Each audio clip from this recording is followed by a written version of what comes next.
cozy things secure them in their dreamland. What's this? Live. Hi, everyone, and welcome to the Nerdy Up North podcast. It's a nerdy podcast, and it's hosted by Northern Nerds. I am one of your hosts, Sam. And I'm the other host, Paul, and we are joined this evening by the lovely Grant. We were meant to have Lovely. another member, lovely Charlotte, but unfortunately she's a bit under the weather. So hopefully you get well soon, Charlotte, and we'll be sending people as compensation pictures of your feet here and there. So Don't worry. So that's what happens. That's your penance for missing the episode. You know what? You can have my feet instead. There you go, Goodwill. Get a hold of yourself for that. Donna, quick, take a picture, Donna. Screenshot it. But yes, before we start, we might as well get this out of the way because some twat's birthday. I don't even should celebrate Ginger's birthdays. It should be banned. But happy birthday, Goodwill. You look good for 49. You're doing well there, sir. Oh, happy birthday, Goodwill. We do love you. Don't listen to what he's got to say. Debatable. Right, well done on being the fastest sperm, mate. Oh God, it's not going to be like Home Alone. It's not going to be like Home Alone. The sticky bandits are back. So, before we get into this week's episode, I'm going to have to ask you the question. It's got to be done. I am going to be persistent with this. So, how you doing? How's your week been? What you been watching? I'll let Grant. I am nothing if not consistent. Let Grant take the charge. With the exception of the new episode of Criminal Minds, I've pretty much just been like binge watching documentaries and stuff. I've watched a load of World War II stuff. I've watched a load of the Netflix Explained documentaries and History 101. Mm-hmm. I've definitely been on more of a knowledge kick than an entertainment kick, I think. Like I said, I've just been kind of going through. God, there was loads of them. I went through a load of ancient Greece ones. It's like pretty much non-stop. I've just had documentary on in the background, learning shit. Oh, well, the knowledgeable Grant. There's me. I do like going to like that stuff. There is some quite interesting shows on the History Channel and Discovery every sort in there. We laughed last night. We got out and turned the TV, and the first thing it started saying is, "Yes, so Hitler had a secret army." I was like, "Nick's good. This is Christmas. We don't have to talk about Hitler." Not today. Not today, Hitler. But yeah. Let's not go all Kanye West, guys. Certainly. I'm still obsessed with the worst show I've ever seen in my life. The Traitors. It's like proper cringe bad TV. Like it's like one of the. It's not as bad as Love Island or anything shit like that. But it's basically like, imagine being 12 or I think it started with 14 people. 3 people get chosen to be traitors. But they're just not celebrities, but wannabe people. Like, say, if like someone says, "I want to be a presenter," someone was like an extra on a TV show and stuff, and like, say it's to win 120,000. But if you can find all the traitors out, and at the end you share the money. But each night you've got to vote someone out, but you don't know who's a traitor and who's not a traitor. And if you don't get the traitor at the end of the night, they get to murder someone, so they get sent home. But it's like they're going on like complete arseholes, like they're crying and stuff, like they've been best friends for years, but they've only been in the house with each other for 7 years. It's so awfully bad. And like, say there's this Welsh lass that on it who's a traitor, and she's just like late 40s, but she's so conniving and stuff like that. It's so entertaining to watch, but I wish I didn't like it because it's fucking awful. Yeah. I totally understand that. In the summer, I unfortunately watched Love Island. I'll never ever do it again. I did it because my best friend said, "I'll watch Downton if you watch a series of Love Island," and I stupidly agreed. And I never kept my end of the bargain until this year. And not only did I get addicted to it, he got addicted to it. Every night at 9 o'clock, we would sit down and watch Love Island. Honestly, 10 weeks of my life gone. So I will not be doing that again. So I totally understand it. But Well, the only other thing no. I've been obsessed with, and I watch it every season it comes out, and it's just started again, so I'm over the moon. Again, it's an American show this time, but it's kind of like reality cross between real, but it's on the Discovery Channel. It's called Moonshiners.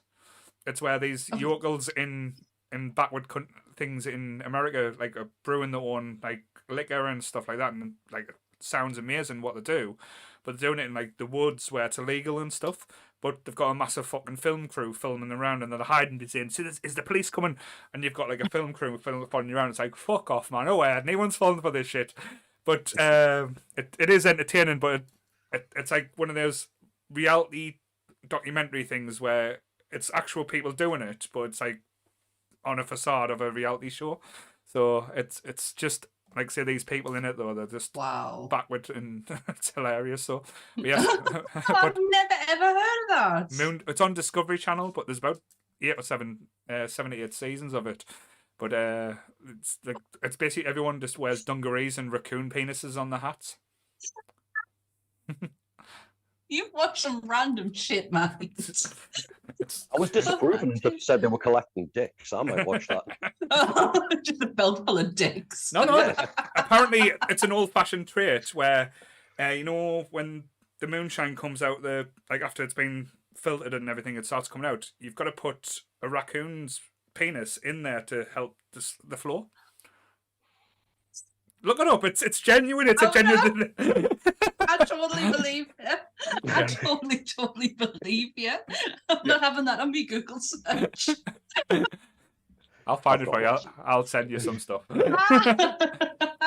Well, I watched probably is now my most favorite Christmas film. I absolutely adore it. Me and Ant watched Krampus on Wednesday, and I had such a fucking ride through that film. It was so much fun. I've never laughed so much at Angry Gingerbread Men. The dolls at the end, the presents that opened up, I could not stop laughing. Like, I was doubled over in pain laughing at them. I honestly thought it was the funnest thing I'd seen in a long time. I really enjoyed it. So that was it's now my new favorite Christmas film. No, I absolutely loved the Krampus one. We watched it the other week as well. I know Dave Dent, he's a member in the group. He goes to all the cons in America. He's actually got the life-size models. They got Spooky Fest or Spooky Empire or something like that. Oh, yeah. He got the actual life-size things, and he's posted pictures of them the other day. I was like, dude, I hate you. Honestly, I've never ever been interested in it at all, and I don't know why. I didn't expect it to be funny. The minute I saw like what's his name from Parks and Rec, and I was like, I don't see him as a horror actor. Toni Collette, absolutely. And then Packer from The Office, if you any Office fans out there, the guy from Anchorman, who plays the sports guy, then he's on it, and I'm like, oh, okay. This is not what I was expecting at all. And it was just so much fun. I really enjoyed it. It was a very nice midweek pick-me-up. It is very much just a horror version of National Lampoon's Christmas Vacation. I have never seen that film. Oh, fucking hell. And another film to add to the list there. Yep, I have never seen National Lampoon's Christmas Vacation. I don't like Chevy Chase. I've never been a fan of him. Not even like after like people had like you became problematic and everything. I just was not a fan. Even in like the Three Amigos, he was not my favorite amigo. He doesn't have to be your favourite. Steve Martin always stands out, whatever he does. But again, that's another podcast for another day. Yeah, let's do this week's podcast. So I'll do the disclaimer and then we'll get into it. So everything discussed in today's episode is our opinions and our opinions alone. If you'd like to discuss anything from today's episode, please come and join us in the Facebook group where we can have an open discussion. What we won't have is anyone coming for us and telling us our opinions are wrong. We can all agree to disagree in fandom, so let's keep it fun, keep it kind, and keep the toxic behaviour out of nerdism. I heard it there. I heard the poshness getting more and more as I went on. Kind of liked it though. It's all right. Definitely. Nice. Next week, Sam's going to be doing it in an Irish accent. which apparently is my accent according to someone at work. So see You do who. it that posh, Sam. You should do it with a whip in your hand. I'm trying to see if I've got one around us. Keep it friendly. Keep it kind. Sam's new nickname is Miss Whiplash for Christmas, but yes. Oh, I like that. So before we move on to Fet Life, but so yes, this week's episode we are talking about the Christmas Halloween mashup. That is A Nightmare Before Christmas. I know, well, it's a weird one because this one has kind of exploded, I would say, over the last 15, 20 years. 20 years. It's not just a movie, it's a fucking lifestyle. That's the only I was trying to think today, like, it's not a movie of a generation. It's an absolute lifestyle. Like, people build their whole aesthetic around this movie. That was the best way I could. Honestly, I've thought all day about how to describe this film, and that was the only thing I could come up with. Probably like saying a previous episode we did. It should have been one of the number one picks that we picked. Cult classic. It is, in essence, one of the biggest cult classics that has, and maybe come for a long time for how it started out. Yeah. Because I remember the advertising campaign confusing us a lot when I was a kid. Because like you saw the posters and everything, and as we found out, because I forgot all about this, but watching like say the movies that make us today, that it was made by Disney, but Disney didn't know how to like market it or produce it, so they moved it to the company Touchstone because I thought it was too adult for kids, which in a way it is. Yeah. But like I said, that's my first memories, because I always thought it was a lot older than it is, but it was 1994, I believe. Yeah. And that's without me checking. 94, 95, I think. Oh, hang on, I've got Wikipedia up. It was 93. 93. Just about to say, I'm sure on my thing over there, it's got 93. Yeah, 93. 94 was the year I went to comp. The year Cobain died. No, because I always remember, like, it's one of them films that I think with its style and stop motion, because since that, and we've had a few, but none, like, not as many, but like stop motion was quite big in the 80s, like say with the likes of Clash of the Titans and Sinbad and similar type of effects. But this, like, when they made the full movie the same way, I was intrigued. I didn't actually see it at the pictures because I think the cinema run it was very short. It was only out for like a couple of weeks because it bombed big style. Like I know it made its money back in the US, but I think over here it didn't do well at all. I couldn't imagine it landing here and people getting it. I generally cannot remember how Nightmare became like a part of our lives, because for me and my family, it was everything. We named our dogs after characters from the films. We had Jack and Sally.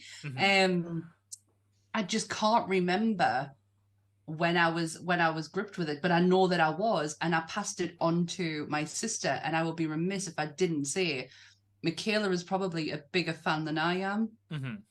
And she's younger than you, so it would have been definitely in her childhood. So this would have been one of like the first things, like if you pick up on VHS, or if it was a little bit later, like the DVD copies. It's one of them movies I've had from VHS, DVD, Blu-ray, and I think I've got it in 4K. Well, I don't think it's got 4K release now, but like I say, I'm looking into it. So, I couldn't not. Like, I always used to pick on her by saying I found it first. But Michaela had such a. It's only recently she's given her collection up because she lives in a very small house and it was taking up a lot of space. And I said, just bring it to mine. You can't get rid of stuff like that. These are pieces that you'll not find, or if you do, they've been updated to now, and it's kind of like lost a little bit. So yeah. What about you, Grant? When did you make the discovery?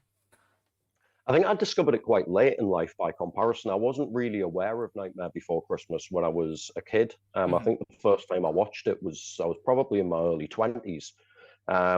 When, you're talking about the aesthetic and that kind of stuff. I think a hell of a lot of kind of the rock and goth community in the late 90s and the early 2000s were the ones that ended up giving this exposure, and kind of the first generation to build their aesthetic out of it. The kind of transition from new metal being the trendy rock, Yeah. the emo. That was Because totally know what he I mean, means. look at the imagery in it. Mhm. You know, there's a lot of stripes, there's a lot of two-tone. You know, it's very, very indicative of the way that the emos used to dress. Yeah, Yep. I'm sure you Yep. were one back in the day, Yep. Sam. Yep. Yep. Still is I one went now. from still I went from the new metal phase of like my baggy jeans and Limp Bizkit hoodies to then the goth look and the Burton-esque, and then I went into this transition into I'm like looking at some of my belts because I have a lot of belts from when I was back in them days, and I can see my emo belts all lined up here. And I can like see the transition in my belts. It's one of them things though, with this type of movie as well. It resonates like because it is bit like a feeling like an outsider as well, which is a lot of like say common traits to like a lot of the movies we do kind of like or love for them reasons, because it's about having something missing or like looking for something. That's like say that is pretty much Jack's story, that like in this where he's got like a potentially his perfect life and he should be happy, but it's like doesn't always work like that, and it's like looking for that longing and find. But that's like the deepness. I'll say a sex joke in a bit, guys. Don't worry. Yeah, you'll make people uncomfortable. Yes, but like say from doing, because this is ones I didn't want to look stupid on as well. So I did a little bit of research. I watched the movie again, and I watched, as I said, the episode, the movies that make us. Because when I watched that when it first came out, I think it came out not last year, the year before. Yeah. It was quite an eye opener when you think about how like what this film went to get made, and how nobody had any confidence in the movie as well. Like as I said, Disney produced it. Disney, because Tim Burton was an artist working for Disney originally, but he was too weird and too out there, so they kind of shit canned him and moved him on. And like I say, but he found connections and stuff like that. This one was after Edward Scissorhand, I think. This came out after Edward Scissorhand. Did it? I believe so. Again, that like I said, trying going off knowledge here, so I might be making myself look like a fool. But Oh, I don't think you will be. Yeah. You're absolutely right. It did. It came out in 1990. Yes, so this was like his idea, because he always kept this idea around, but Disney actually owned his idea with them working it, because Disney being the corporate Goliaths they are, if you're working for Disney and you have an idea, they own that idea. Yeah. So it was kind of like he had to go back cap in hand to basically try and get this idea, and they didn't know what they're doing, so they let him basically go out. But I always, because as I said, when this got marketed and got released, even on the VHS and everything, it said Tim Burton's A Nightmare Before Christmas. So you think it's a Tim Burton film, Tim Burton directed, Tim Burton wrote it. No, he didn't have that much to do with it, actually. Like, he basically created the characters, like everything out, but everything in the movie, like the songs, the storyboards, the direction, he had zero input because he was working on Batman Returns at the time. So his vision was passed over to someone else to direct. And I'll get the name right. So it was Henry Selick. I'm looking at it now. Henry Selick? But Selick? so we'll go with that. Yeah, so him and basically Danny Elfman and Danny Elfman's girlfriend at the time, I can't remember her name, were the three people that basically formed the story. Like, because Danny Elfman just got thrown in the deep end and went, right, you're writing a musical basically, and he never wrote a musical before, so he was kind of like, let's just have fun. And like there's loads of shit that went on afterwards because he wanted to voice Jack throughout, but they said he didn't have the right voice, so he couldn't act. I think that was it. So it was kind of like that kind of falling out. But it was basically Henry Selick and Danny Elfman's girlfriend at the time, like the writer. Caroline Thompson. That's right. She basically like everything about Sally was based on her. So that she was basically fleshed out and gave Sally Sally at the original point didn't have any part. Well, had a part, but not as big a part or a role to play. Because to be honest, that's the heartbeat in the film. Like say the whole Sally, and like say that's why I love. But watching that was so enlightening as well. And again, it didn't make us angry with Tim Burton, but it made us feel he got a lot of credit that he didn't quite deserve as much. as Yeah, it well. feels a little bit cheapened, doesn't it? That Mhm. I don't know. You feel it when I learned that fact, and I think I kind of knew it was a Burton film, but but somebody else directed it. But he did. I always assumed he had something more to do with it because to me, it looks very similar to Vincent, and I know he did that. Like Vincent is his. And when I watched the movies that made us, I was like shook, Mhm. really shook. And especially like Danny Elfman as well. That man is just uber forgiven. Like, really, like super forgiven. He's such a love. Such a Because I talent. wouldn't Yeah, I such a wouldn't have been so yeah, forgiven.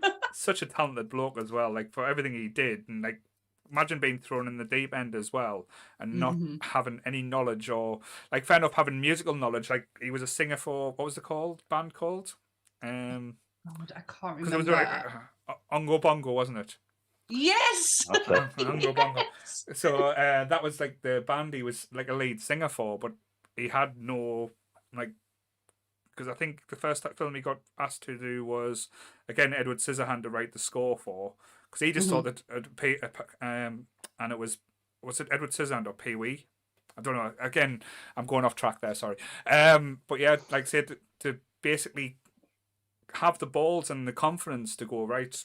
I'm going to create this musical, and Mhm. the music in it's so catchy. That's the thing that stands out. There's like say, there's not a bad track in the movie. So No. there's everything always keeps you entertained. I say and as you heard well before we started, we did like a little bit of a metal version of one of the tracks as well. There's been so many covers or so many different changes and so much different variations to them, and they all work. Mhm. Because they are like catchy. It's like one of them jingles once in the head as well. They fucking stay there. Like we'll be Oh humming, God, we'll, yeah. we'll be humming them for the next fortnight constantly. But that just ask a question before we do start talking about like the film as a whole. Mhm. What's your favorite song in the film? Oh, I said I'd answer this one tonight, and mine just rolls straight off the top. It's the Oogie Boogie song. Fucking love it. Because it's all dirty and gritty and stuff. Do you know what though? I was singing it earlier today, and if you actually just talk Ooh. it, if you talk it though, Mhm. it's so fucking sinister. Come on, then. Like really, no, I'm not doing it now. Oh no, you've let it now. You've opened yourself up Come on, now. Sammy. No, So- I'm good. Nobody needs to be put through that torture. But it is very sinister song, and the guy who sings it, I can't remember his name, but it's just that it's like fucking velvet. Mhm. It just rolls off. I love that song, and then a close second with "Here Comes Mr. Sandy Claus." I just love that It's song. the Sandy Claus. That's it. What about you, Yes. Grant? Way, I'm going to take this opportunity to show off one of my toys because you guys are always showing off your toys. And I never... Look at this Oh, bad boy wow. right here. How pretty is this? You're gonna have to describe it, Grant. There's people who listen to this.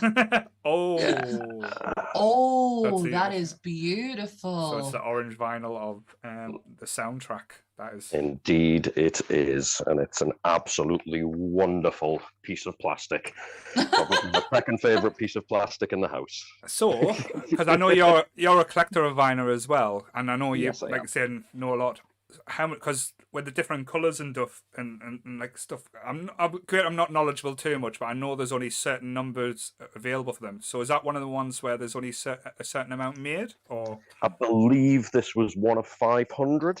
right? Wow. I would need to double check the website Hmm. that bought it off. I'm going to go and put it somewhere safe. Oh, okay, The absolutely. last thing I need is that giant fucking moron of a dog of mine stamping on it.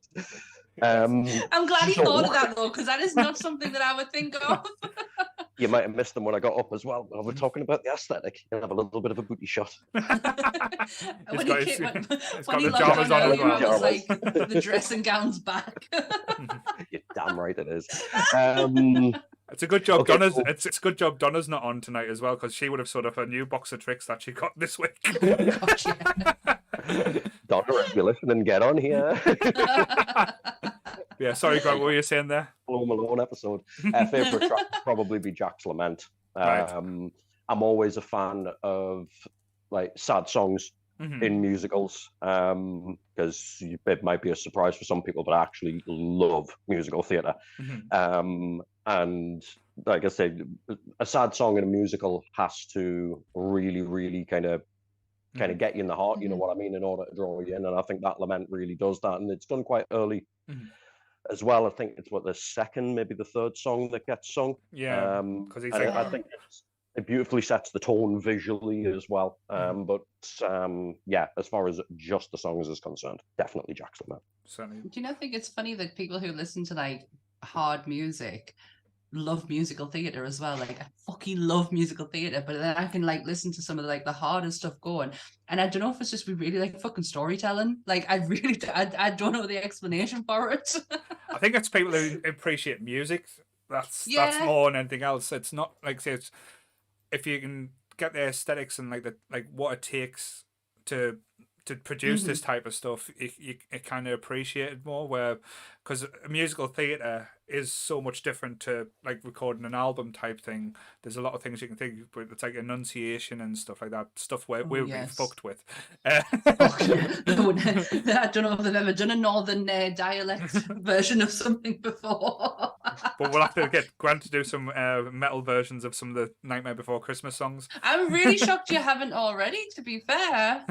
One of our newer tracks, because another thing with just in relation to the music, he's a huge influence on Adam, who's the guitarist in the band that me and Jake are in. And one of the new tracks, I said it had a massive Elfman vibe, so it had the working title of The Nightmare Before Shredmas, before the lyrics of it. Like I said, the music is just wonderful, and Elfman is a goddamn genius. Yeah. All hail Danny Elfman. Probably mine's the simplest one. This is Halloween at the start. Just because I love how like it takes you on the journey. As you said, it's probably the most musical theatre song in that, other than the what's this? But that's more just Jack. But you get like a full tour of all the characters and stuff like that. But the way I like it as well, because when I've been trying to find like things to put on like the preloading and stuff today, the amount of covers and variations of This Is Halloween on the internet is just crazy. There's like country or western versions, metal versions, love song versions, like literally everything, like type of version, like acoustic, I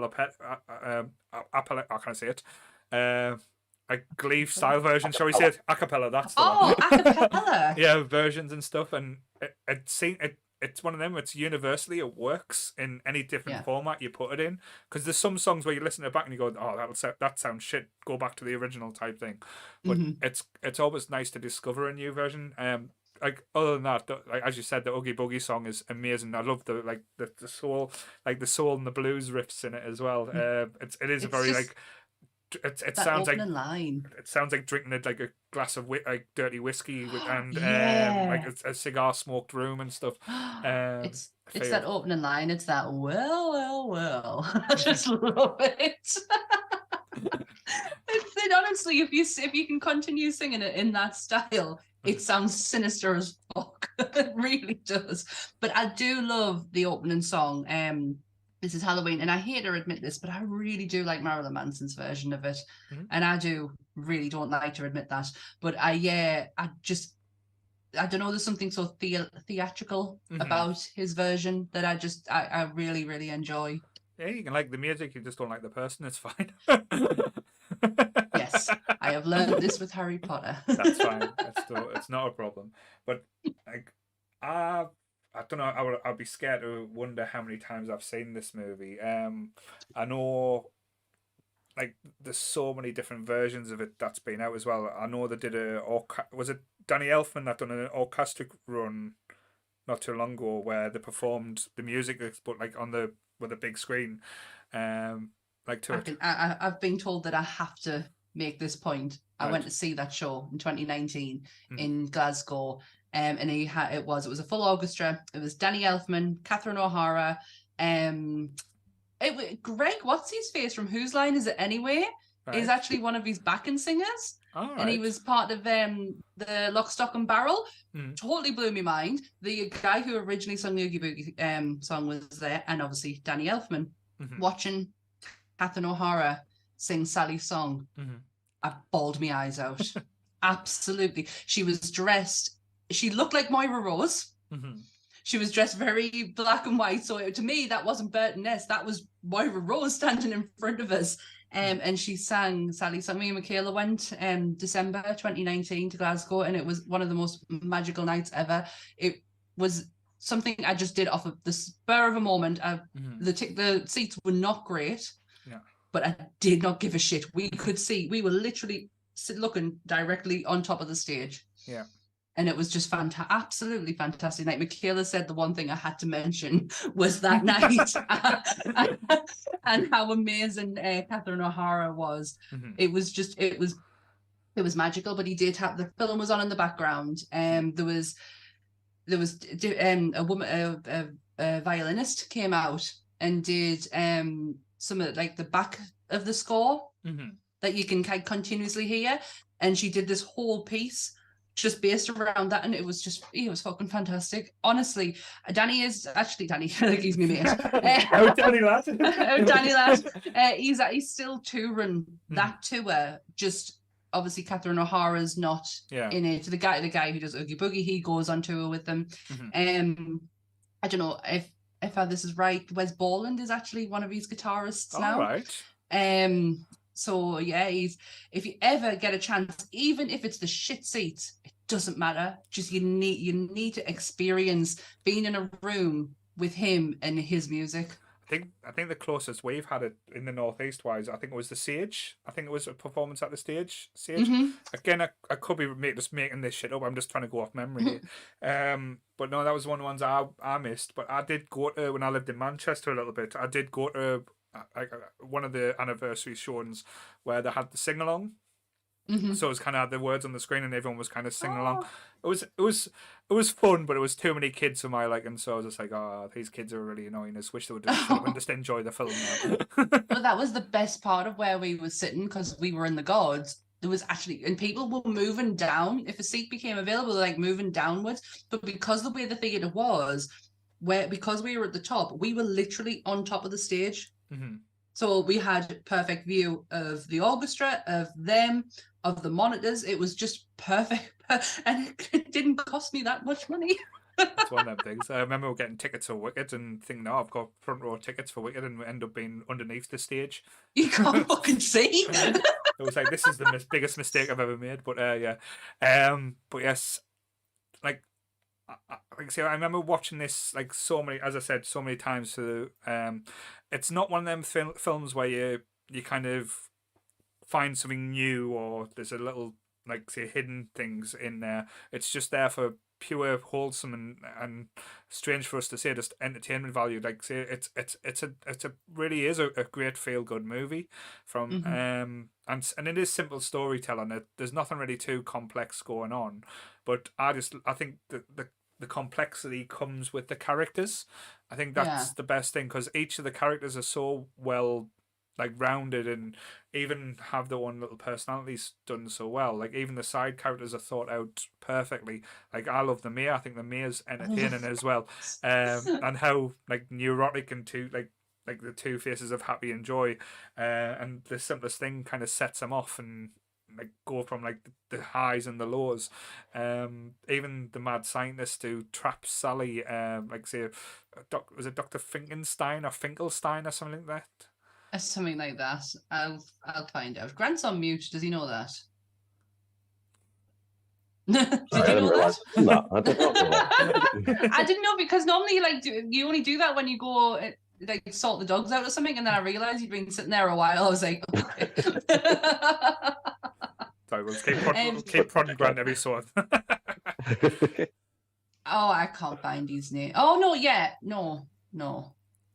Oh yeah, Finkelstein. Finkelstein. I thought it was something. It was because it was like a riff on Frankenstein, but I even like say because when you're looking through as well, you're looking for like the villain or the bad guy. I know, like, say, Oogie Boogie is meant to be like the villain of the piece, but he's not really too bad. He just wants to eat Santa Claus, he's fucking terrified of Jack. Yep. Like, he's actually scared of Jack. Like, this skeleton, he's a skeleton. Does he know that? He is a big Oogie Boogie, and he's scared of Jack Skellington. I love it. But another question I'm going to throw at you as well, because like Oh, God. my favorite characters have changed like probably through the ages and like how I've aged and stuff like that. Who is your favorite character or characters in this? Go on, Grant. Take it away. Sally. Oh, that Um, was so. Yeah, absolutely. Yeah, I mentioned briefly there before about how effective you've got to be when you're portraying sadness and what have you when it comes to musicals and making sure that you're setting the tone with the characters' songs. You can't put anything too randomly out there because the songs are what are sculpting the what's the right word, the personalities. So Sally gets a lot of very, very sad numbers, but I like the imagery with Sally as well. The girl that's been stitched together. You can you can you can take so many different kind of meanings from that. You know what I mean? The way that people kind of change as you go through life, and it's almost like you're getting a new bit stitched onto you and all that kind of thing. I think she's probably the character with the most depth, and that's why I enjoy her so much. I love the fact that she's not broken. Yeah. Like Sally's not broken. She because of the fact that she does sew herself back together. So it kind of for me is like she won't allow herself to be that broken person. She will always stitch herself back up again. Absolutely. And yeah, I love that aspect of Sally. What about you, Sam? Oh God, there's so many. Oogie Boogie's always been a big one for us. I've started to find a lot of love for the mayor. Just because of how dramatic he is. I feel like we are kindred spirits. We are one. Yeah, we are one with the drama. I love Lock, Stock and Barrel. I love it even more that when I found out that Paul Rubens is one of the voices. Fucking lost my mind over it. And Catherine O'Hara as well. I just there's so many. But I must say the ones that I really love aesthetically to look at is the vampires. Right, yes. They don't do a lot, but I just aesthetically to look at them, I'm like, oh, you are a goth's fantasy. The very old school look as well, though. Yeah, I love it. No, like I say, mine, as I said, probably down the years of changing, watching the film and appreciating it different more. Like I went through a stage when I first saw it, loving Jack, loving the aesthetics, loving like the facial expressions. I was obsessed with drawing Jack for years. Like I would always like try and sketch out like Jack's face and different aspects. But like I said, then I went on to loving Oogie Boogie just because everyone loves the bad guy. I love the colours. Green. But that's always that was the thing. It's always a contentious part because there's a green when it's got the UV light on, but when it's not, it's like a brown. So it confused because all advertising has got Oogie Boogie in bright green and stuff like that. But when they start bringing out like figures and toys and the merchandise, it was always had them in like kind of like a dark brown. So it was good. I don't want the shit coloured Oogie Boogie. I want the fluorescent green one. It was always so hard to find. But as you said, now I'm like say obsessed with Lock, Stock and Barrel. I just think they're entertaining as fuck. Like say they're literally just if I could dress like them as Halloween and get two other people, I would be so up for that. I would do it. I would fucking do it in a heartbeat. There we go. We got it. Lock, Stock and Barrel. We sorted.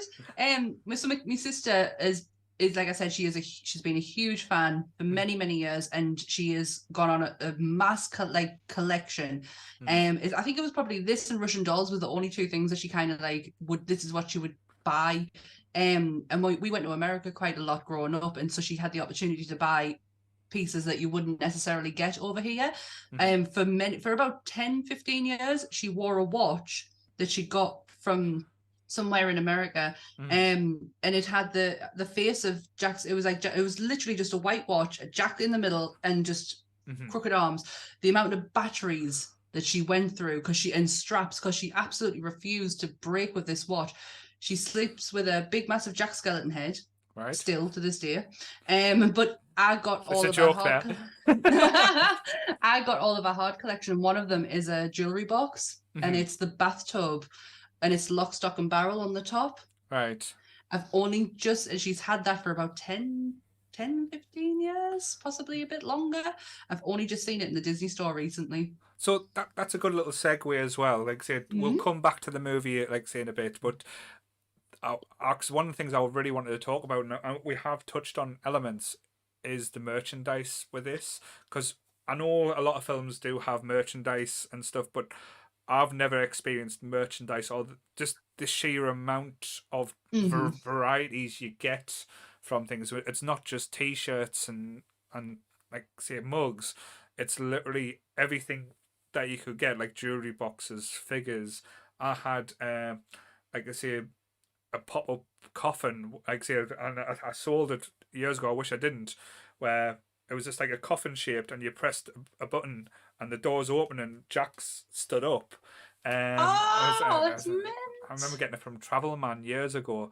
And as I said, it's literally now you can't go anywhere, especially like say when it's the Halloween season. Like literally everything is like starts out with a Nightmare Before Christmas.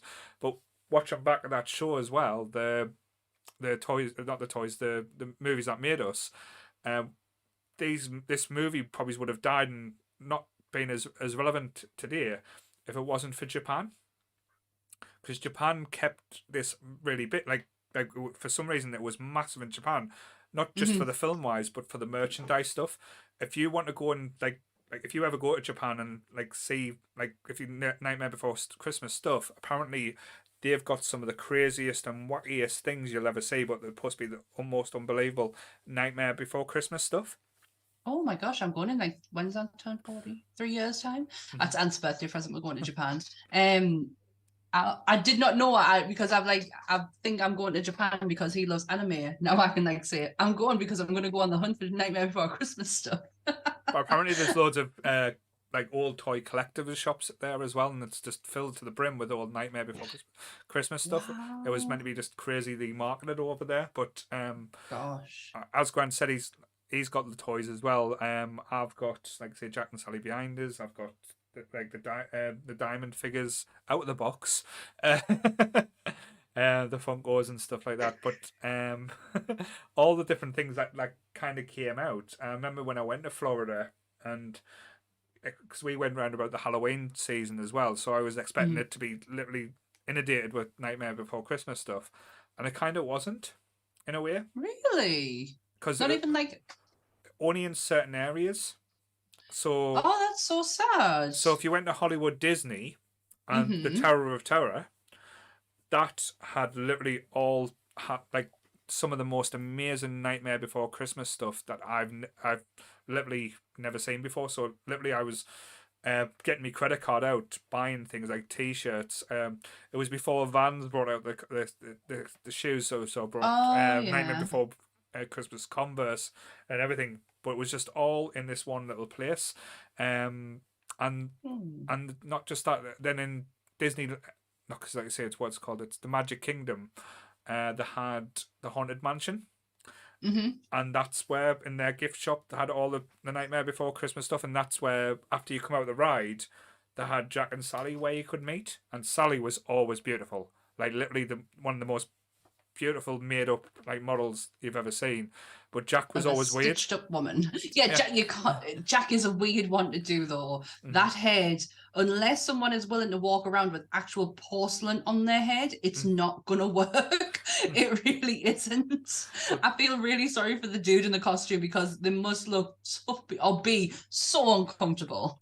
But there's two things that they did when I noticed when I was there, because like with us being there 2 weeks, you kind of done multiple trips. They had one, it's Jack with a plastic head, so it's kind of like a big bobblehead, and one with face paints, and you kind of didn't get the same aesthetics of same feel, like walking past saying, "Oh, there's Jack." It just looked like a guy who got too excited with the face paint. Oh, there's a dude who decided to cosplay. So I do have a very impressive Oogie Boogie statue in the living room. I honestly should have brought them in, but I can't be asked. What about you, Grant? I know you've showed off like the vinyl and stuff. That was impressive. What other toys that is definitely pride in place. I'm looking around the living room here. We've got a clock on the wall that's like a 12-inch record where it's all been etched in with Jack and Sally on top of the swirl. Yeah. There's bloody coffee mugs in this house, and most of the wedding favors for my wedding. were Nightmare Before Christmas. I had, wow. what was it, Pocket Watch, and everybody in the bridal party got a necklace. And what was it? Well, wedding favors were, if you were a girl, you got Sally earrings, and if you were a bloke, then you got Jack cufflinks. Wow. Oh, wow. There's all sorts dotted around this house. It's so kind of themed into our decor that you kind of, I don't notice them until I actually start looking for them, but it's Yeah. everywhere. You know what I mean? There's Yeah. mugs and there's toys and there's you know, my missus has got fucking Jack Skellington onesie. Oh, we'll have to wow. get. Now you've said it, you're going to have to get us to Yeah, get her to you're wear it gonna and show us have to now. get Lee to come on now. I've got to wear it. He's got to wear it. No, Just- get Leon. Just give us. That's class. Yeah. I just want to say as well, because I know they've been acting themselves in the chat. We are watching and we are fucking judging these twats. I saw Donna say that the chat got out of hand, and I was like, I have not been reading it. Yeah. I did get for my wedding off my team at work, I got like a lovely hamper because I got married on Halloween. So I got a very lovely Halloweeny hamper, and I got a beautiful framed picture of Jack and Sally with the lyrics of what they say to each other at the end, right at the end of the film, which I cannot say verbatim, even though I walk past it every day and end up still singing and humming along to the song, but it's on me wall just outside. Mugs is a big one.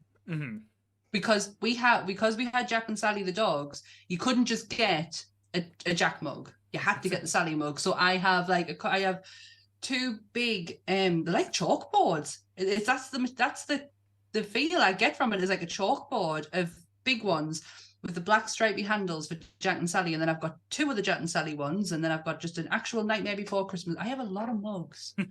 I have a Jack head. I've got a Jack's head as a mug as well. And how is your head? No, I had not had complaints.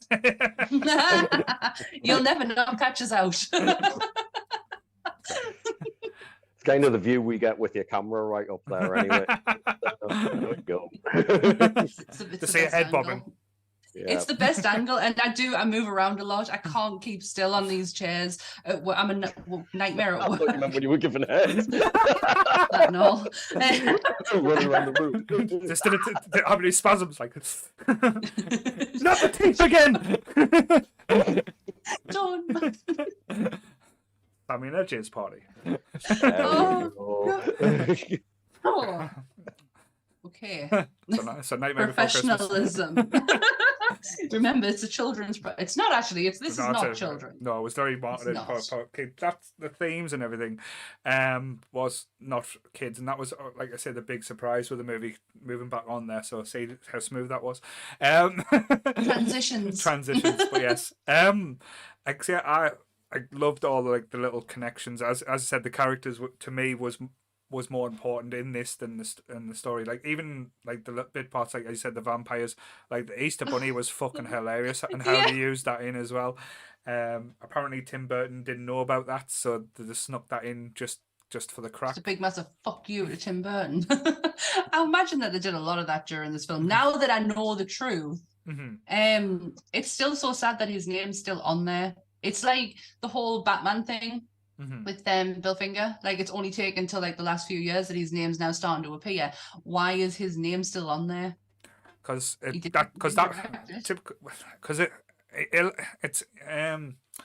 what's it, intellectual property. So it was his idea. They wouldn't have had Nightmare Before Christmas if it wasn't like, say, as I said. With this podcast, it's your intellectual idea because it was your idea to do the podcast. It was my idea for Nerdy Up North. So, in essence, the podcast is Sam's intellectual property. You shouldn't have said that. said that live, but I can say I would never take it away from you. Don't worry. Thank you. I appreciate that. Just been giving you more access to more shit, so don't worry. I know your passwords now.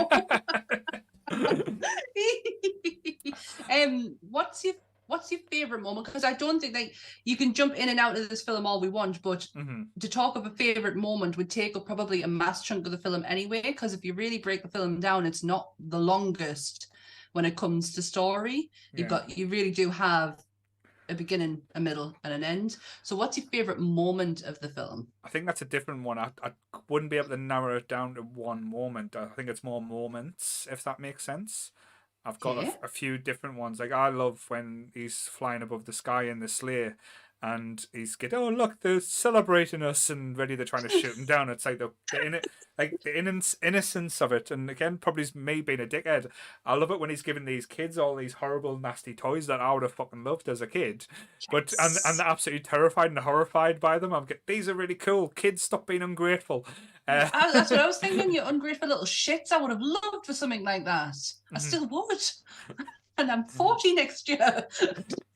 But and again, like I said, just anything with Oogie Boogie in is just like entertainment, and you can't take your eyes off. Like it's literally changes the feel of the film as well, because it goes from entertaining, as you said, when the song, like it seems like adult, it seems boozy, it seems like you're in a 1940s speakeasy at times, like with all the gambling and like all the references. I just adore that feel to it, and it gives the film a lot more depth and breadth. But yeah, that's mine. Sorry, I've taken a lot there. No, that's good. I noticed so I've only up until recently, because it's now on my favorite songs are on every soundtrack that I have. Like any playlist I have, I always end up sneaking them in there. But I've only listened to the songs through the movie. Got a massive shock when I put the Oogie Boogie song on from the actual soundtrack, because there's an extra verse in there. And I went, excuse me, I've never heard that. So I've had to learn the whole song all over again with that verse stuck in there. I was shocked as shit. But you still won't sing it for us, guys. I keep trying. Nope. There's a reason I dropped out of musical theatre. I have massive stage fright. Go on then, Grant. Moments. To be honest, my favourite bit, because I've been sitting here trying to rack my brains for another one, because it's that opening sequence.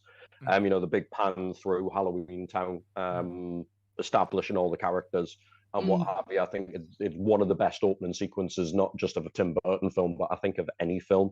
It does such a good job setting the tone, setting the mood, and completely immersing you in what you're about to watch. And that's always a good sign for me, because it takes a lot to get me immersed in a film. So if it gets a hold of us, then it's doing the fucking right thing. Yeah, I do love that opening sequence. And there's one line I absolutely adore from the song, where it's, I am the who in the chorus. I can't stop laughing when I say it. I am the wind blowing through your hair. I love that line. I am the clown with the face that pulls off, or something like that. I am the clown with a tearaway face, here in a flash and gone without a trace. I know the whole of that song. It's horrific though when you think about it. Like as you said earlier, they clearly weren't marketing this for kids.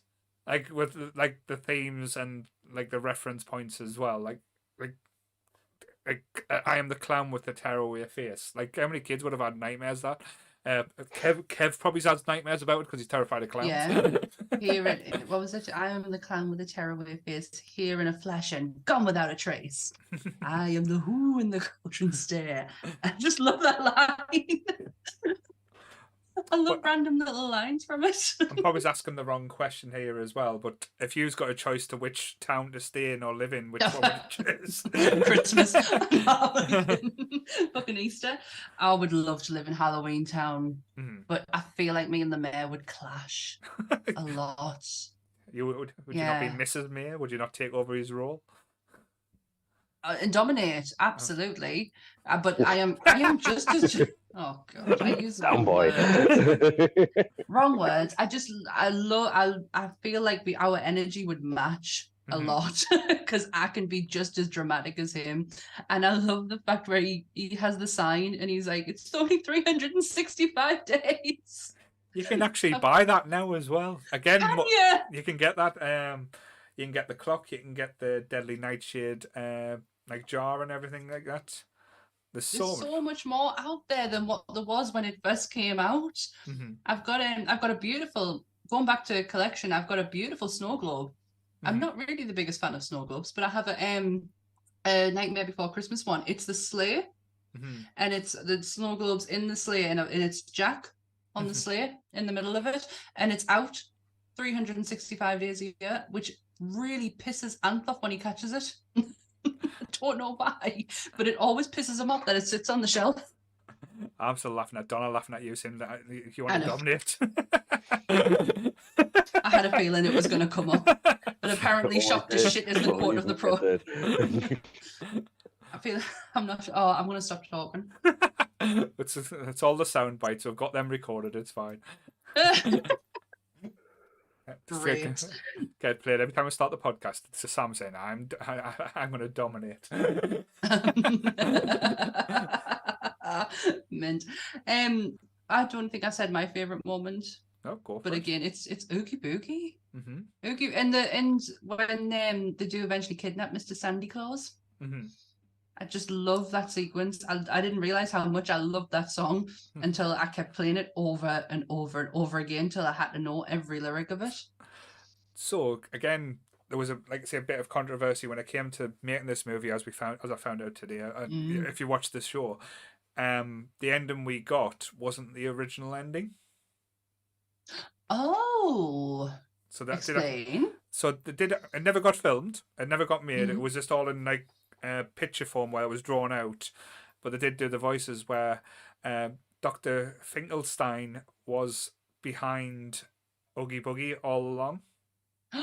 So he was the real bad guy. So that was the big thing. And apparently because Tim Burton didn't know about this, and he came in to see how the film was going because I had the big meeting, show us what you're doing, what's happening, give us the ending, and apparently he was that angry with how the ending was, he kicked the wall and put his foot through the wall. Who, Tim Burton? Tim Burton, Tim Burton. I can't imagine he made a bit of a dent. No, right. Put up. Well, it's American, so there'll be wooden walls. It's not going to be concrete. Like I say, they build their houses out of spit and stuff. Plywood. But apparently, and then they were saying, "No, why do you not like it?" And then someone pulled him aside and went, "Is your foot okay for kicking through the wall?" And he said, "Yeah, don't worry, I wear steel toe caps." So that was apparently why. But what they did as well, they cut out the hole that he did and framed it and said, "Tim Burton created this." So they had that on the wall as well. So Tim Burton, this is what he did. Yeah, but apparently, that was the original ending. That, like I say, was going to be Dr. Finkelstein behind it all, and that was going to be the big face-off then between Jack and him. So imagine if they had a version of a lightsaber, but something Halloweeny. I'd have been fucking mint. I'm going too far here. Yeah, I'm trying to think what would be the same as the equivalent of a spider. I don't know. Something. It would just have to be an orange lightsaber. An orange lightsaber. My mind went up there on one. I was like, oh my god, a fight, because he did come across as really scared of him. Mm-hmm. The fact that Jack, when Jack appears, he shits his pants. I love the ending of that film though. I love the fact that Jack finally accepts that, he doesn't really have a bad life at all. It wasn't the accept. He found what he was missing with Sally. Oh yeah, I forgot about the romantic side of it. So that was the thing. He found the thing that was missing all along, someone to share it with. So that was the whole wholesome thing. So again. Sorry, I've just read a comment on there. I'm surprised he didn't put Johnny Depp in the wall. He puts him in everything. Oh, Joe. Oh, dear. That tickled us. We're doing a Burton film without Johnny Depp. I don't know how we dare. I know. Shocker. You did mention Edward Scissorhands as well, so he's been mentioned. Yeah. Well, certainly. Trying to think now though, because you've got us thinking about what's the equivalent of a Halloween or lightsaber. Oh god, that's gonna be on my mind now again. What the fuck can it be? A very rigid snake. Very rigid snake. A snake fight. Yeah. Well, could you a snake fight? Yeah. How would a snake fight go? They're trying to whip themselves. Like fucking Indiana Jones, and they could use them like whips. Mm-hmm. What is it with you and whips today? It's every day. It's like today, yesterday. Sleazy. I don't know. My mind just went off on one there because I was thinking a massive a Voldemort and Harry Potter style showdown of like the Swatch type thing. Yes, but how would Oogie Boogie and Jack Skeleton do it? But they didn't really have a fight though. That was the thing. But if they They, did, they could be fighting over Sally and pull an arm off each, and then have the sword fight with Sally's arms. it's Sally's Yes. arms. Sally's arms, yes. And she just smacks the shit out of them. I love that. Because she had total like control of her limbs, even when they were off. So But if we're going to talk about limbs, let's talk about them legs. Her Them legs legs. were amazing. put Jessica Rabbit to shame, didn't she? Now we're just going to ponder, enjoy. We're thinking about a plasticine model again. Was it plasticine they were made out of? Wasn't it? It was I putty. don't know. So they were Yeah, just. something like that. It always just makes us think of Morph. Morph. I don't know why. Yeah, it was. I say it was plasticine models. There wasn't that much CGI used in this. I think the only thing that they probably used special effects on was Nero. Oh, the doggy! I forgot about the doggy. I only forgot about that dog because I've got this dog staring at us all the time. Was he from his other one? Frank and Wiener. Frank and Weenie, that's it. Which essentially is. No, I'm not going to go into it. Doesn't matter. No, it doesn't matter. I'm not going to be trying big and clever about it.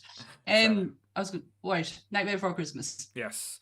So again, I know, like, do you have any? Because I know certain people like to watch things on certain times of the year, certain days. Do you have like any traditions with this movie, or is it just basically as soon as it gets Christmas or Halloweeny time, it's like it's time to watch the film?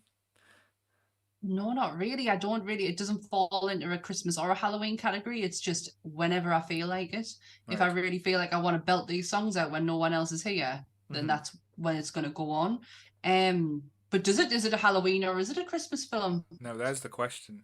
It's a bit of both. I think I like to think it's the transition time, because you know when Halloween's kind of over and we're leading into Christmas time where everyone's kicking off about Mariah Carey being unthawed and stuff.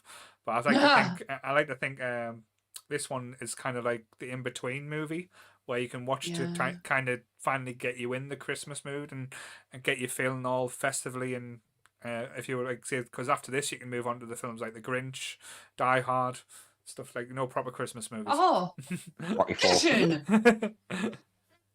I'm so happy you said that. Me and my best friend argue over this all the time. All the time. So happy you said that. Yes. I like the idea of being a transition film, like from Halloween to Christmas, given that when it comes to us UK people, we don't have Thanksgiving.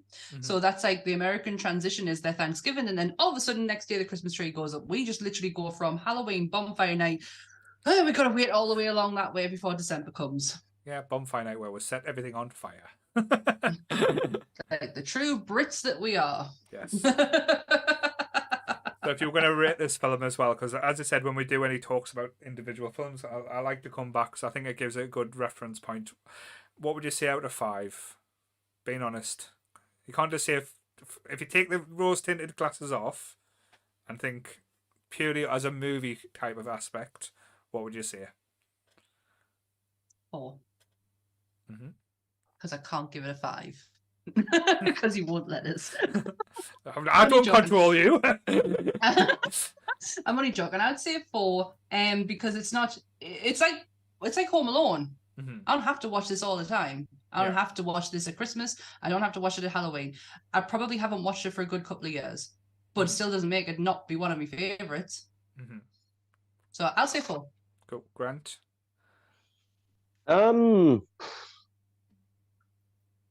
It's difficult for me to not take Nightmare Before Christmas on all of its amazing musical elements. It's like I don't really look at the film, if you know what I mean. I just sit back and I'll listen to it. I'd probably go about a 4 as well, but if I had to rate the soundtrack, I'd be talking 4.9. I think it's one of the best musicals ever written. No, I agree. That's probably the same as what our thoughts were. We're all unanimous on 4s for once. It's a musical which is very character driven with not the greatest of story. I think that's the best way to put it, because if you think about the story, it's very A to B. It's very pedestrian. And again, that's not me shitting on it or downplaying it. It's good that it is, because if you try to overcomplicate it with the characters that we have, we would have lost elements to it, and it wouldn't have had as been impactful or as fun. Because got to remember as well, as much as we love films, you've got to enjoy it, and that's the thing. It's a big fun film to watch, and you can't help smile when you're watching it as well. And that's And even talking about it as well, like it's just mentioning certain characters, it's like brings a smile to your face. Mhm. It's you can't hate on this film. You can't. And it's the perfect, like, again, with going back to the merchandise and everything, it fits every element, like birthdays, Christmases.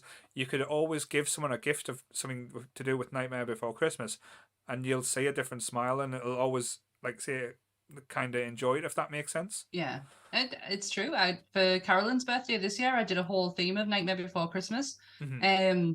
Just because like, I know she loves it, but what I got her was things that I wanted. Definitely. Which is- And I would always, and since we've been start doing like the podcast and group, like certain characters do remind us of certain people that we are involved as well. Like Sally is totally reminds us of Donna. I don't know why. Just like I said, it's just Is it the legs? Possibly. Sally doesn't have enough dildos to be Donna. But yes, Unless you're detaching an arm and ramming it up there. But I definitely, Oh, I definitely see the mirror in Sam quite a lot. Just how neurotic and worried you get about certain things. Yeah. And like I say, I'm probably one of the probably lock, shock, or barrel. I'm looking at you right now. You've just gone past on the screen. I don't know which one that is, but that is you. It's the picture after before the mayor. But Grant's probably Oogie Boogie as well, because he's got that dirty blues and like soul. But he's a bad guy, but he's not a bad guy at the same time. I don't know. I think I'd make a good Bone Daddy. Oh my god, yes. No, I agree with Oogie Boogie. Evil and scrupulous bastard, but his voice is out.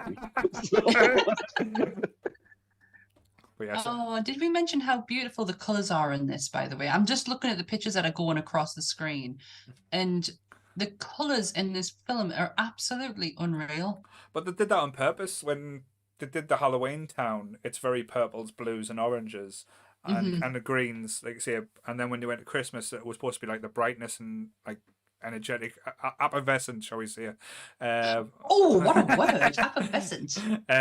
Like elements where it kind of that's what was like brought your eye to it. But like say the way they use the colours as well, because whenever they're in the woods, it was quite dingy and stuff. But as soon as you go underground to Oogie Boogie's place and then flick on the UV, it's just absolutely perfect there. Yeah. Does anyone else, and I'm only bringing this up because it's a conversation that's been on Twitter recently. Twitter. I don't use Twitter. TikTok. Sally and the Corpse Bride. Do you see similarities in the two of them? It's a bit like the same people, but no. No, neither do I. Like aesthetically, I think the face-wise looks a bit the same, but apart from that, like they're not the same person at all. To be fair, the Corpse Bride, I'm going to get loads of shit for this. Aesthetically looks amazing, but it's the most dullest movie I've watched in a long time. Awful. It's absolutely awful. Sorry. There's one decent bit in it. It's the song with the skeleton.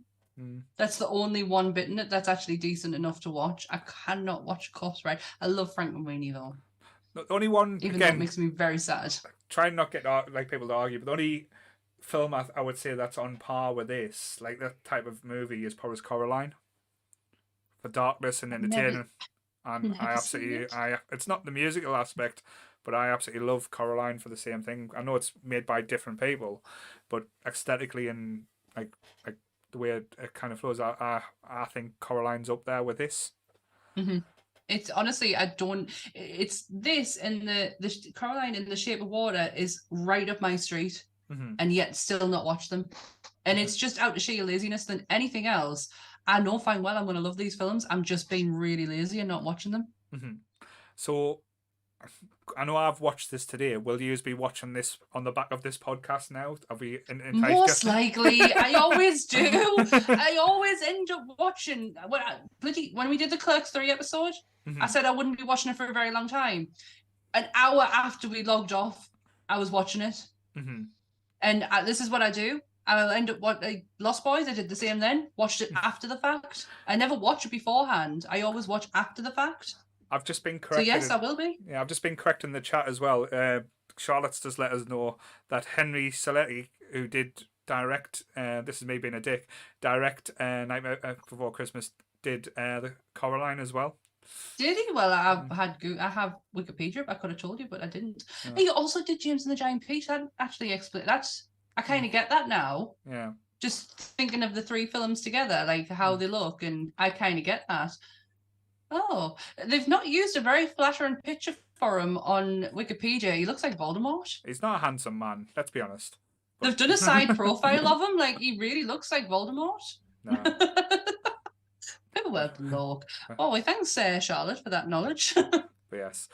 So, anything you want to add for this movie? Or It very is a hard one. It is a hard one. It is a very hard one to review without actually going from start to finish, because there's different things that flow within this film. It's not just the film, it's everything that goes into it. Like Yeah. we've talked about the merchandise, the soundtrack, the lifestyle that it brings. So to review the film, it's very difficult. I found it very difficult, because all I would end up doing is going from start to finish of the actual film. No, and I think when we've done that in the past, it's been fun, but you don't really get a feel of what we like about it in aspects. Rather, we're just talking about like the elements of the film. Like I know when we've done the Goonies and stuff like that, it was fun to do, but I kind of like this a bit more when we talk about it like this more, because you get more of our personalities rather than us just telling you what happens in the movie. And the fact that we have to then jog our memories of and make sure it's all in order. Yes. So we don't keep going backwards and forwards. Yes. I think we did that on The Lost Boys a few times. The worst thing I watched it the day before. So, and what about you, Grant? Anything you want to add about this? Not really, mate. If I'm perfectly honest, it's I think we've summed this up quite nicely. Can I ask a question? I mean, I'm watching it at the minute. Why do you love it? Like, why do you love it as much? Like, as even like nearly 30 odd years on, why do you love this film? It's very much of the time we grew up in. It reminds us of a lot of things from your youth. It's like, why do you love the Goonies? It's the same thing. It's the memories it resonates with. And let's be honest, the merchandise is cool as fuck. It's true. The same answer I would have given. I was just wondering. Grant, do you have an answer? I think for me, it's, don't get me wrong, I've talked at length about how much I love the soundtrack. Taking it away from that, I think I've just got a massive amount of admiration for the film because, as we've already discussed, the fact that it didn't just entertain, it actually sculpted a culture around itself. And, every generation gets its little dark classic, you know what I mean? I would hold Nightmare Before Christmas in the same hand that I would hold something like the Rocky Horror Picture Show or Repo the Genetic Opera, where, like I say, I haven't watched that. just how it looks so right. We talked about the lighting and that kind of thing. It's not just like you said, it's a simple storyline, but the artistic aesthetic of this film is utter genius and is something to truly be admired, and it's a little worship. So no, I agree, Yeah. and I think a lot of it's down to as well the little movie that didn't do well that you kind of rooted for, and it got the admiration or the love that it kind of deserved. So you kind of feel a part of that as well, because again, you might not have got on the board straight away, but when you did, you helped it grow in a way. So you are a part of where it is now. So it kind of takes it away with you. It's like some movies, like the big movies, like the Marvel movies, not to shit on them, they'll not have the same resonate or feel, because it doesn't matter if we love them or not, they would still make money, they would still be record breakers. Where because we loved this movie, we give it more life than it probably thought it was going to get. Yeah, and it's sad to think what the alternative could have been. That it became a forgotten thing. It is quite sad to think of it that way, but I concur with both of you. One question to finish us off. Sorry, I just had a thought. I can smell burning. It's not. I can't smell toast tonight. Don't worry. Ranch was so serious then, and he went. How would you follow this up? How would you do a sequel? Oh my god. Oh my god. So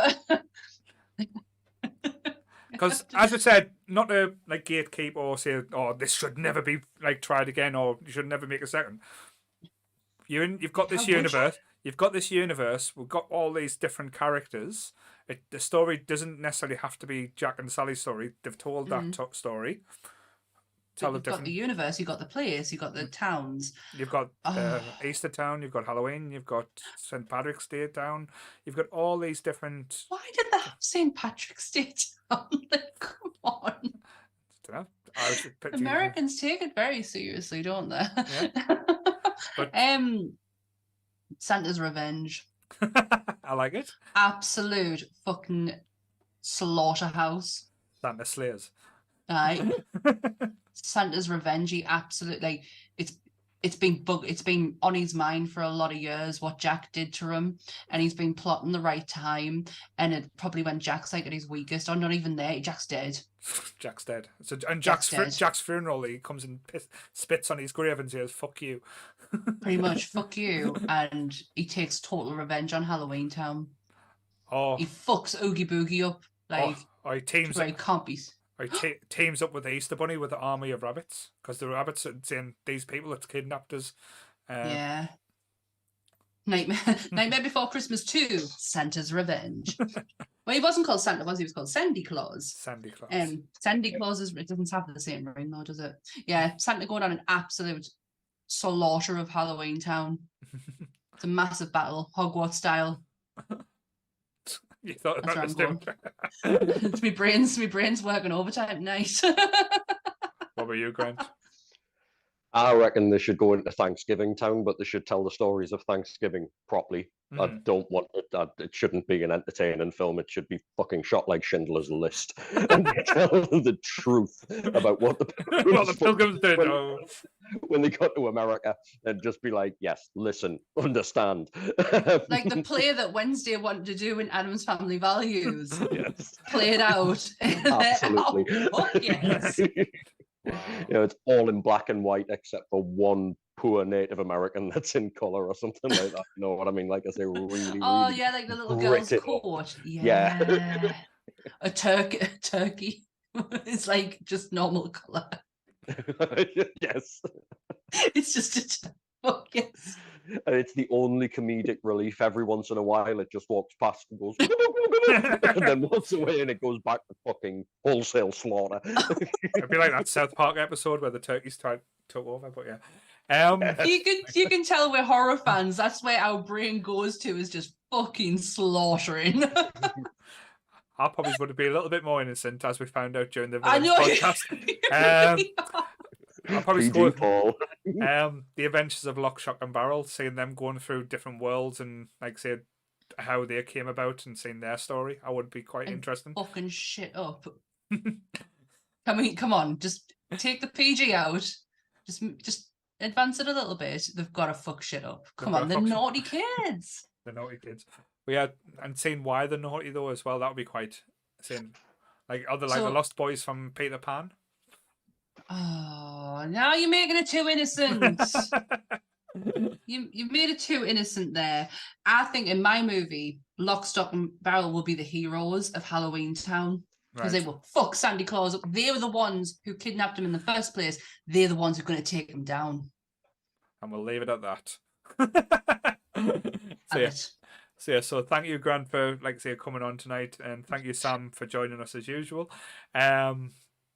That's our kind of not review in essence, but that's our talk on Nightmare Before Christmas. Yes, that's been thanks to Grant's dressing gown for making a second appearance on the podcast. It's very much appreciated. It's going to become a regular thing. Yes, excellent. So next week we're hoping to do another Tuesday episode. Hopefully, I'll not say it, and. Just going to be me and you, I think this. Unless it's me and thee. It's a hostful episode, all talking about Scrooge. So go and talk about the Bill Murray version. So yes, so that one will be entertaining, and hopefully see who visits us. If we get any ghosts visiting us, telling us about our future, past and present. Past, present, future. They can fuck off. I'm not interested. Oh, yes. And then it's our Christmas special episode. Yes, December 23rd is Christmas specials. Can't remember who's on it, so you'll have to remind me. I think it changes every day now, so... Yeah, just find out when we log on, guys, who's on. Yep. And then after that is... New Year review of the year. So Oh my gosh. we will try and get as many people who has been on the podcast on doing one video, so it will be organised chaos. Yes. And we'll talk about everything that we've liked, what's been the highlights, what's been the lowlights of the year, similar to what we did last year, and that was entertaining as fuck. And then we start the new year with, say, a big bang, shall we say? Yes, we are. We're starting with a massive big bang. Do you want to run through the list? I mean, you've already put it up on Facebook. Yeah, so the Big Bang Theory review, we are someone hopefully is going to make a debut there. End of world movies, which will be, like I say, kind of like disasters, but like say where like it'll be, but with a different. The world slant. is literally ending. And, yep, favorite franchises is top 5 heroes. I didn't know about the end of the world one. Is that one full already? Yeah, we can always get more. Don't worry. Don't worry. I'm busy on that one. I like the apocalypse. Jump the shark moments, and we've got a Simpsons episode, so that'll be fun. And top 5 British movies, and then I fitted in the end of February top 5 favorite songs. So that was gonna fuck someone's heads up. Oh, February. The end of February is going to be an absolute mindfuck. I've already been thinking about it today, and I'm like, how am I going to do this? How am I going to find like my favorite song? Because it changes all the fucking time. I've got mine already. Of Easiest course list I've ever made. Of course you have. So that is January and February all penned out, and in the midst of that, fingers crossed, Patreon. Mm-hmm. We've been We're testing a launching few things. Patreon. We've been testing a few things. We have got content up kind of already. We've got the episode that YouTube tried to ban. That is now fully up and loaded. You can watch that on our Patreon if you've not seen it. It is one of the funniest episodes we have seen. Generally, I'm not just saying this because of the fact that it was me, Paul, and Jake in it, but it was fucking hilarious. It was so funny. Please go and watch it. And I know Sam is going to be running her own content on there as well, so it might not be both of us, so don't break your hearts too much, but she wants to talk about Lord of the Rings, and I really don't want to do that. Yeah. I'm gonna use Patreon to talk about things that I know I'll never get past Paul. I got it past once, and I think once is enough. And he really did do well to be very pleasant on it. But yes, I'm gonna be going into the fantasy realm within Patreon and be talking all about Lord of the Rings and Ring of Power and Game of Thrones and House of the Dragon. So that's going to be coming up. That's coming up in Patreon. So you'll have to be a Patreon to listen to me drivel on about how much I love Tolkien and George R.R. Martin. Yes, there'll be other stuff as well. But don't worry, guys. There'll be other stuff there. We'll try and take pictures of share Instagram photographs on there as well. So see what happens. We will have content. But yes. But thanks, guys. Thanks for doing it. Thanks for all your support this year as well. I know the year's not out, but it has been a fucking blast, and there's so much planned for next year as well. Like I said, not just to mention Nerdfest, SunnyCon. We are going to be going to more cons as well to make our presence known, and just to see what we can do and how far we can push this motherfucker. Yeah, fuck yeah. But for now, you're going to catch us on the Facebook community page if you'd like. We're also on social media platforms, Instagram and TikTok. And there is Charlotte's Book Club, which I believe is coming back in the new year. And, Jake and Goodwill on Twitch. How could I forget? Yes. And happy birthday, you ginger bastard. Oh, happy birthday, Michael. I hope you have had a lovely day. I hope you get COVID. We love you, Michael. Everybody's favourite frosted tip little twink. And if anyone wants to sign up for Patreon and see some very specialist Michael Goodwill pictures, I will happily save them to my phone and pass them to Paul to put on there. Well, yes. If you want to find us on Patreon as well, you can subscribe as it is. Just search Nerdy Up North on Patreon. We'll put a link everywhere we can going forward. And again, if you do, like I say, become one of our members, you'll notice at the top of our screen, you get a little thank you message.